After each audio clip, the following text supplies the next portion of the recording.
नमस्कार मित्रांनो, इन्व्हेस्टमेंट माहिती यूट्यूब चॅनलवर तुमच्या सगळ्यांचे स्वागत आहे. तर मित्रांनो, ट्रायाने जुलै 2025चा डेटा डिस्क्लोज केला आहे. आणि मित्रांनो, आजच्या व्हिडिओमध्ये आपण हेच बघणार आहोत की ट्रायाच्या डिस्क्लोज केलेल्या डेटानुसार इंडियाच्या टेलिकॉम सेक्टरमध्ये कोणी सर्वात जबरदस्त परफॉर्म केला आहे. आणि मित्रांनो, ट्रायाचा लॉंग फॉर्म होतो telecom regulatory authority of India. आणि मित्रांनो, टेलिकॉम सेक्टरमध्ये मेजरली इंडियाच्या 4 कंपन्या काम करतात: जिओ, एअरटेल, वोडाफोन आयडिया आणि BSNL. आणि मित्रांनो, BSNL ही कंपनी शेअर मार्केटमध्ये लिस्ट नाही, परंतु मित्रांनो, या 3 कंपन्या शेअर मार्केटमध्ये लिस्ट आहे. आणि मित्रांनो, सध्याच इंडियाच्या टेलिकॉम सेक्टरमध्ये जिओ आणि एअरटेलच याच 2 कंपन्या आहे ज्या जबरदस्त परफॉर्म करत आहे.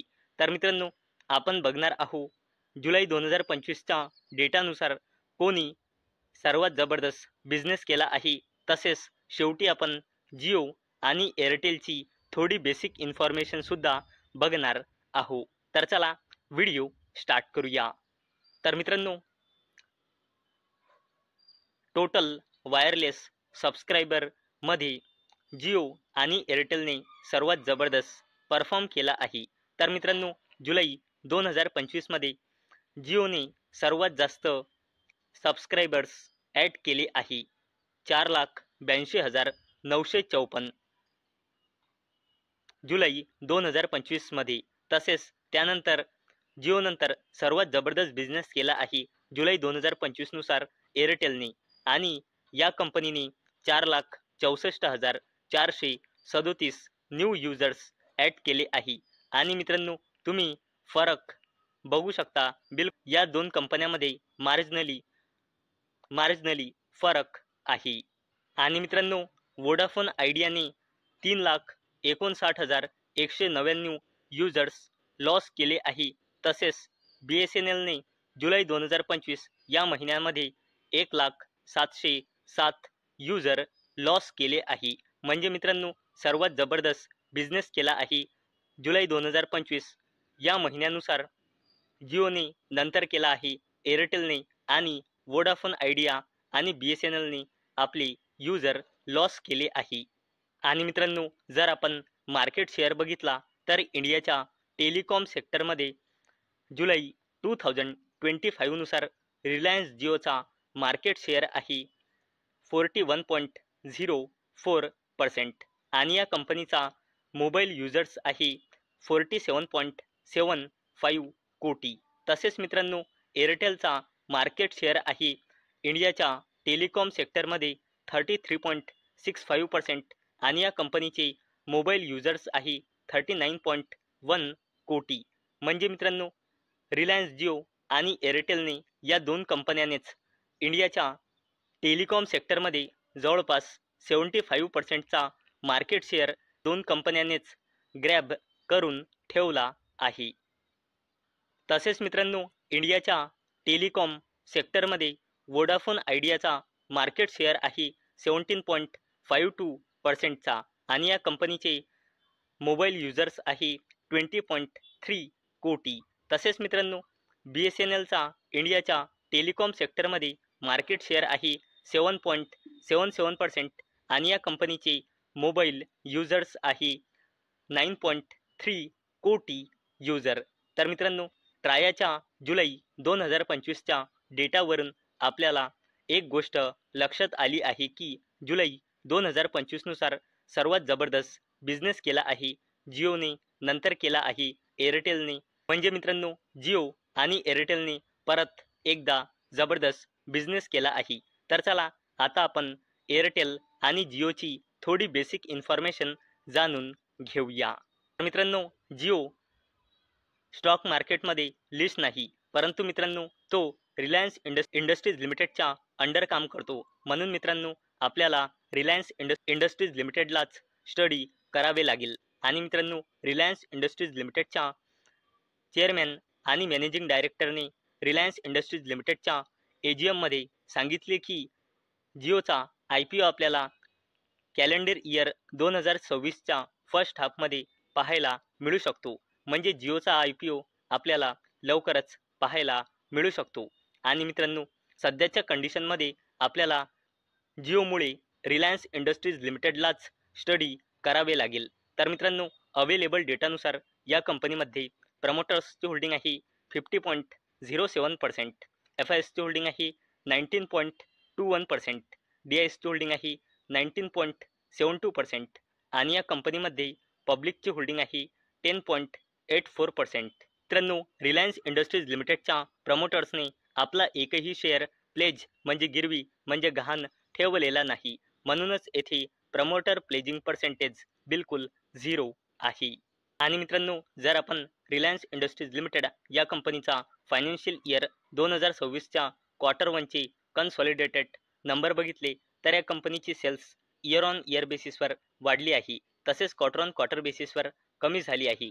आणि जर या कंपनीचा आपण नेट प्रॉफिट बघितला तर तो इयर ऑन इयर बेसिसवर वाढला आहे, तसेच क्वार्टर ऑन क्वार्टर बेसिसवर देखील वाढला आहे. तसेच मित्रांनो, जर आपण पूर्ण फायनान्शियल इयरचा परफॉर्मन्स चेक केला तर या कंपनीची सेल्स फायनान्शियल इयर 2023मध्ये होती 8,76,396 कोटी रुपयांची.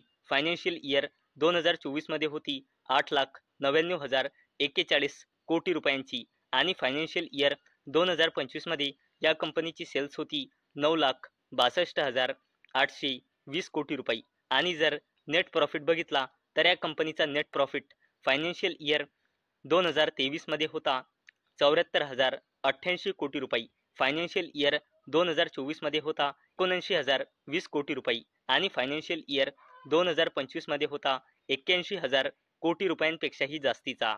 आणि मित्रांनो, जर आपण फक्त जिओचा क्वार्टर 1चा नंबर बघितला तर या कंपनीचा प्रॉफिट क्वार्टर 1मध्ये 25%ने वाढला होता.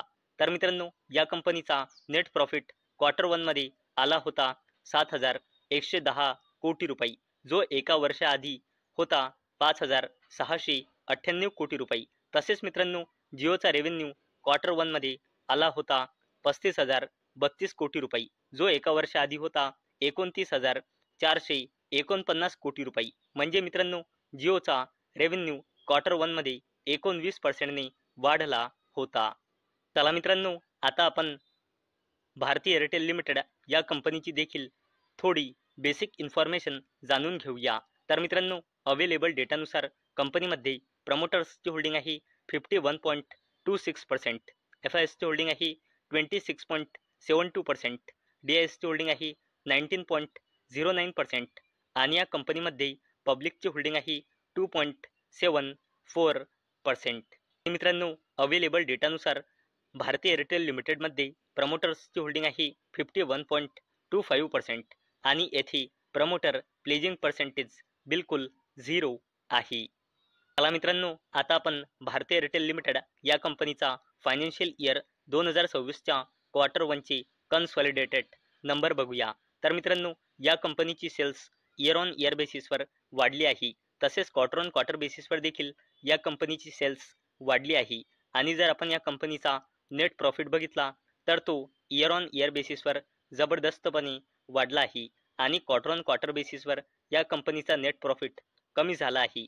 आणि मित्रांनो, जर आपण या कंपनीचा पूर्ण फायनान्शियल इयरचा परफॉर्मन्स चेक केला तर या कंपनीची सेल्स फायनान्शियल इयर 2023मध्ये होती 1,39,145 कोटी रुपये, फायनान्शियल इयर 2024मध्ये होती 1,49,982 कोटी रुपये आणि फायनान्शियल इयर 2025मध्ये होती 1,72,985 कोटी रुपये. तसेच मित्रांनो, कंपनीचा नेट प्रॉफिट पूर्ण फायनान्शियल इयर 2023मध्ये होता 12,287 कोटी रुपये, पूर्ण फायनान्शियल इयर 2024मध्ये होता 8,558 कोटी रुपये आणि या कंपनीचा नेट प्रॉफिट पूर्ण फायनान्शियल इयर 2025मध्ये होता 37,481 कोटी रुपये. तर मित्रांनो, आजच्या व्हिडिओमध्ये आपण ट्रायाने रिलीज केलेल्या जुलै 2025चा डेटा बघितला आणि मित्रांनो, त्यामध्ये आपल्याला समजले की जुलै 2025च्या ट्रायाच्या डेटानुसार जिओ आणि एअरटेलने परत एकदा जबरदस्त बिझनेस केला आहे. आणि मित्रांनो, नंतर आपण जिओ आणि एअरटेलची थोडी बेसिक इन्फॉर्मेशनसुद्धा जाणून घेतली आहे. तर मित्रांनो, मला अपेक्षा आहे आजचा आपला व्हिडिओ तुम्हाला इन्फॉर्मेटिव्ह वाटला असेल. तर मित्रांनो, जर तुम्हाला हा व्हिडिओ इन्फॉर्मेटिव्ह वाटला असेल तर या व्हिडिओला लाईक करा आणि चॅनलला सबस्क्राईब करा. आणि मित्रांनो, हा व्हिडिओ फक्त आणि फक्त एज्युकेशन पर्पजसाठी बनवलेला आहे. माझ्याकडून काहीही रेकमेंडेशन नाही की तुम्ही या स्टॉक्सना बाय करा, सेल करा किंवा होल्ड करा. तर चला भेटूया नेक्स्ट व्हिडिओमध्ये. तोपर्यंत टाटा, बाय बाय.